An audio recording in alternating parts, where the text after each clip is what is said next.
Tomemos, por exemplo, o tema árvore. Suponhamos que eu seja um investigador que tenha um complexo da árvore de tal sorte que a árvore seja meu ponto de partida. Estando emocionalmente fascinada por ela, eu direi: o mito do sol e o mito da árvore estão ligados, pois pela manhã o sol nasce a leste da árvore. Seja, por exemplo, a árvore de Natal, e toda árvore de Natal traz o nascimento da nova luz no momento do solstício do inverno.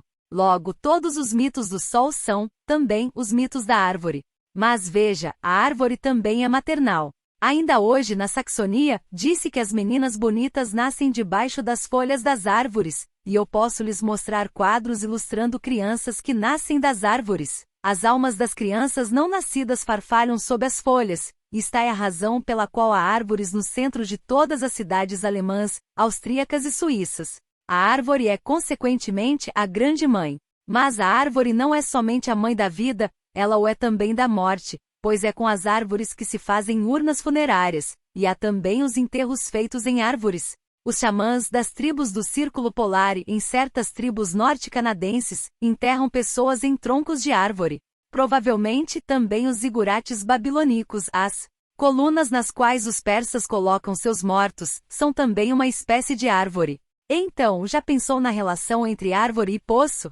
Sob cada árvore há uma vertente. Assim, sob a árvore cósmica Yggdrasil se encontra o poço Urd. Certos selos babilônicos trazem a imagem de uma árvore com um poço da vida sob ela. Então poder-se-ia concluir que todos os temas da água da vida são realmente temas da árvore, de forma que toda vez que o tema da água da vida aparecer nos mitos, ele representa a mitologia da árvore. Tudo isto é bem claro.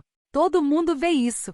Mas ainda pode-se relacionar a lua com a árvore. Como a mãe, a árvore é feminina, mas também é o pai, pois a árvore é um símbolo fálico. Em documentos astecas, por exemplo, a palavra que exprime a terra original de onde emigraram os astecas e maias, representa uma árvore cortada, uma espécie de tronco de árvore, e tronco é a imagem fálica paternal. Existem histórias de mulheres que, passando sob uma árvore, recebem uma semente da árvore no seu útero. Logicamente, então, a árvore é o pai e isso relaciona a árvore com o sol, que é uma figura paternal. Isto é óbvio.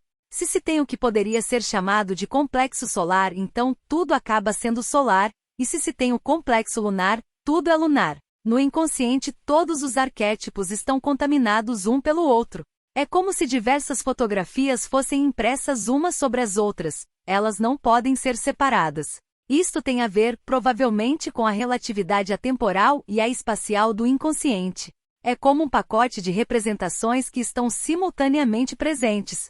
Somente quando o consciente olha para elas, um tema é selecionado. É como se colocasse uma lanterna acesa, e tudo depende de onde se coloca o facho de luz em primeiro lugar, pois, de alguma forma, sempre se obtém todo o inconsciente coletivo. Então, ocorre que para um cientista a mãe é tudo, para outro tudo é a vegetação, e para outro o mito solar é tudo. O mais interessante é que todos esses intelectuais, quando veem a conexão, por exemplo, entre a árvore, o sol e o caixão, dizem é lógico, óbvio, ou ainda naturalmente. Assim, a árvore é obviamente a mãe. Eu paro para observar onde o investigador usa essas palavras. É uma tentação fácil, pois as conexões arquetípicas são óbvias e naturais, e então o escritor diz naturalmente ou obviamente, e está seguro que todos os seus leitores caminharão na mesma trilha. Somente o tipo intelectual é apanhado nessa armadilha. Outros, após certa revolta, percebendo que não é possível que tudo seja tudo, voltam-se para os valores das diferenças emocionais entre os símbolos.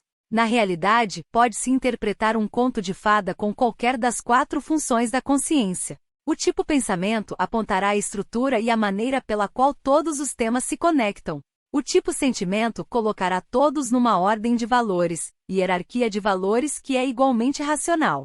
Com a ajuda desta função, uma interpretação boa e completa de contos de fada pode ser feita. O tipo sensitivo se contentará somente em olhar os símbolos e amplificá-los.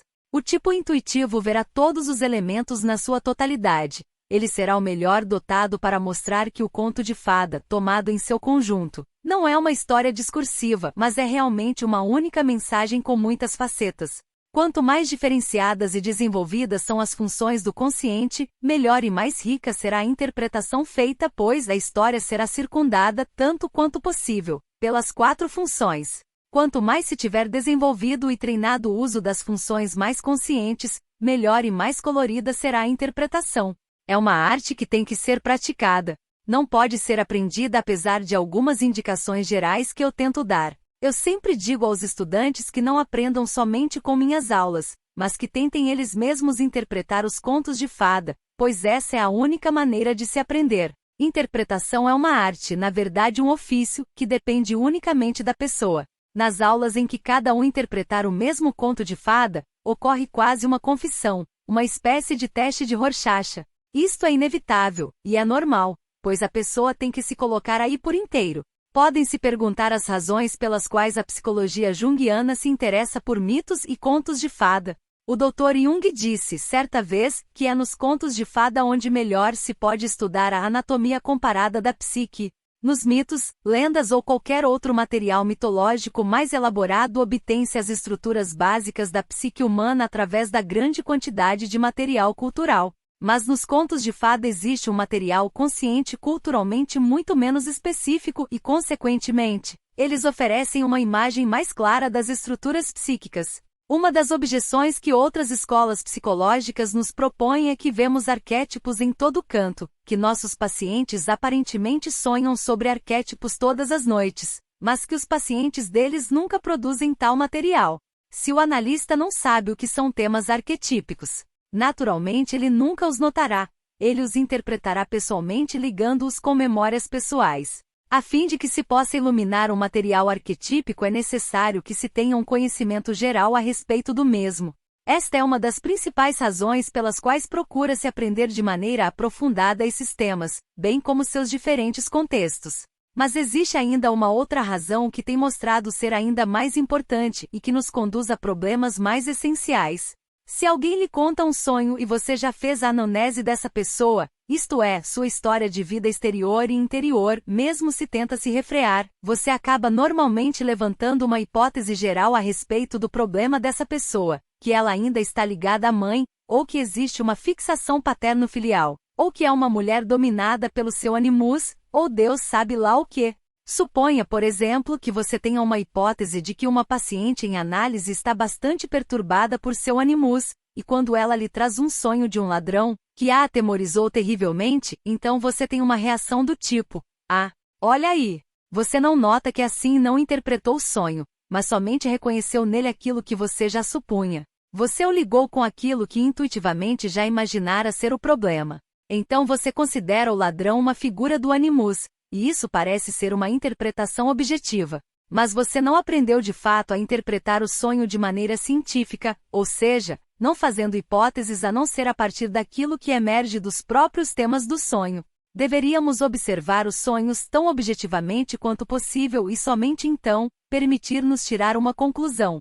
O sonho fornece uma nova mensagem que nem o analista nem o paciente conhecem de antemão. Este método objetivo pode ser melhor aprendido com a prática de interpretação sobre temas dos contos de fada, nos quais não há contexto pessoal e não se tem conhecimento pessoal da situação consciente correspondente. Mas consideremos primeiro, como será que um conto de fada teve sua origem?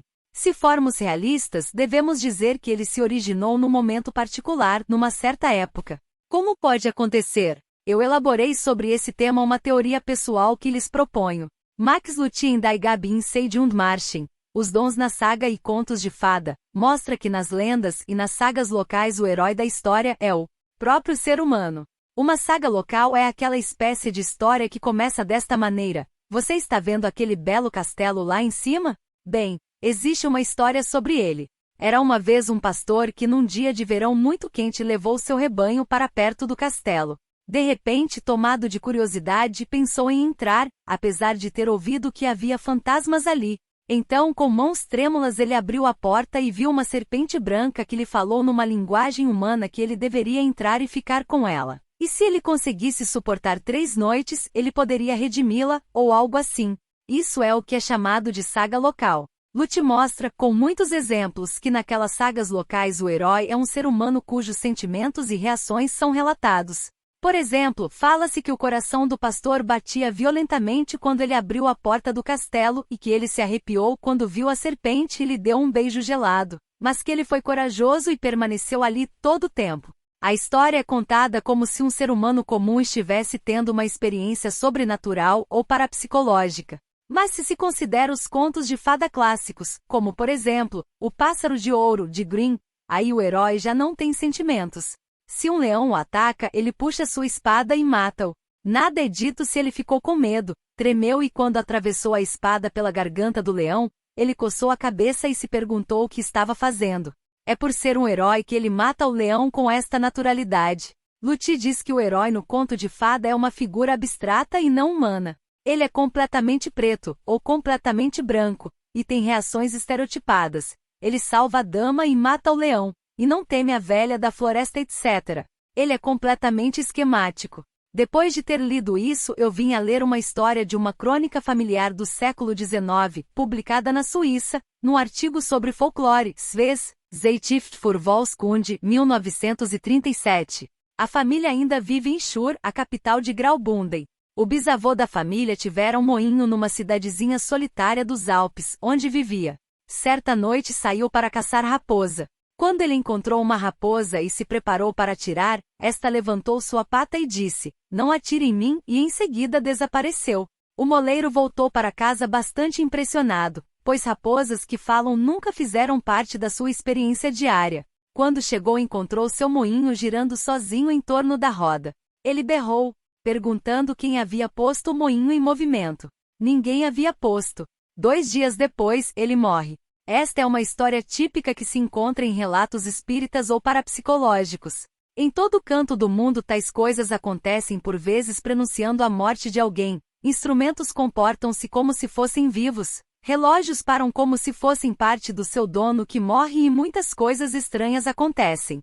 Um homem que leu esta história nas crônicas desta família, resolveu ir até a cidadezinha e perguntar às pessoas sobre o moinho. O moinho propriamente dito está em ruínas. Algumas pessoas disseram, sim, havia um moinho lá, e havia alguma coisa inquietante sobre ele. Havia um fantasma lá. Então, pode-se notar o quanto a história se degenerou. Todos sabiam que aquilo, o moinho, tinha alguma coisa a ver com a morte e com um evento parapsicológico, mas eles não lembravam de qualquer coisa em especial. Neste ponto, a escola finlandesa parece estar certa em dizer que contar a mesma história diversas vezes acaba por empobrecê-la. Mas por outro lado, esse mesmo investigador encontrou pessoas mais velhas que lhe disseram, sim, nos lembramos da história. O moleiro saiu para caçar raposas e uma raposa lhe disse, moleiro, não atire em mim. Você se lembra como eu colhi o milho no sítio da tia Jete? E então, na festa do funeral, uma garrafa de vinho quebrou-se e a tia Jete, a tia do moleiro, empalideceu. E todo mundo sabia que ela era a raposa e que havia matado o moleiro.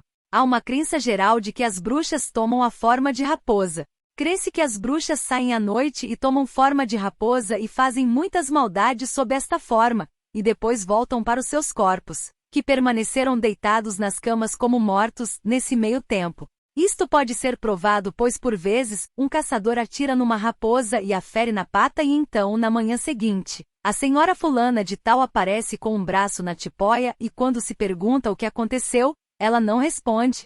É evidente que ela era a raposa que estava agindo durante a noite. Há uma crença geral, de origem arquetípica, que se encontra tanto nos Alpes, na Áustria, como no Japão e na China, de que as bruxas e as mulheres histéricas têm almas de raposas. Então, um tema arquetípico universal foi associado com a nossa história da raposa, e a história foi enriquecida de modo a torná-la mais coerente. É como se as pessoas tivessem dito que a primeira história não era satisfatória, porque a raposa falaria com o moleiro antes dele morrer. Então ela foi enriquecida com a história da bruxa, associada à da tia do moleiro, que se deu a perceber na festa do funeral. Uma outra velha senhora da aldeia contou a mesma história, mas juntou a ela ainda um outro detalhe que quando o moleiro voltou para casa, viu uma raposa correndo em volta do moinho, fazendo-o girar. Isto prova para mim que Antia Arne estava errado ao pensar que as histórias sempre se degeneram, pois elas podem se desenvolver e ampliar enriquecendo-se através do acréscimo de temas arquetípicos. Se elas são contadas por pessoas dotadas de imaginação e de um talento de contador de histórias, elas podem se tornar muito bonitas. Minha hipótese é que provavelmente as formas mais originais de contos folclóricos são as sagas locais e as histórias parapsicológicas, histórias miraculosas que acontecem devido a invasões do inconsciente coletivo sob a forma de alucinações em estado de vigília. Estas coisas ainda acontecem, os camponeses suíços experienciam-nas constantemente e elas formam a base das crenças folclóricas. Quando alguma coisa estranha acontece, ela é cochichada e corre, como correm os boatos, então sob condições favoráveis. O fato emerge enriquecido de representações arquetípicas já existentes e progressivamente transforma-se num conto. E interessante que nesta história somente uma pessoa lembrou o nome do moleiro. Em outras versões ficou somente um moleiro. Enquanto for o moleiro fulano de tal, é ainda uma saga local, mas quando se tornar uma vez o moleiro saiu para caçar raposa, então, começa a se tornar um conto de fada, uma história mais geral que pode migrar de uma cidade para outra, pois não mais se refere a um moleiro específico, nem a um homem em particular. É muito provável que a afirmação de Lutti esteja certa. Os contos de fadas são abstrações de uma saga local condensada, e cuja forma se cristalizou, o que permite ser mais facilmente contada e retida na memória, pois desta forma toca mais diretamente as pessoas. Desde que comecei a desenvolver a ideia de que experiências parapsicológicas são a base das sagas locais, o mesmo foi descoberto e apresentado por J. WYRSCH, Sagen und die Seelichen Hintergrund, Innerschwes, Jarb für Eimakund Luzer, 1943, BD. 7 H. Burkhardt, Psychologie der Erlebnissage, diz. Zurich, 1951. Vocês podem encontrar ainda mais na excelente tese de G. Isler Die. Senenpup, diz. Zurich, 1970.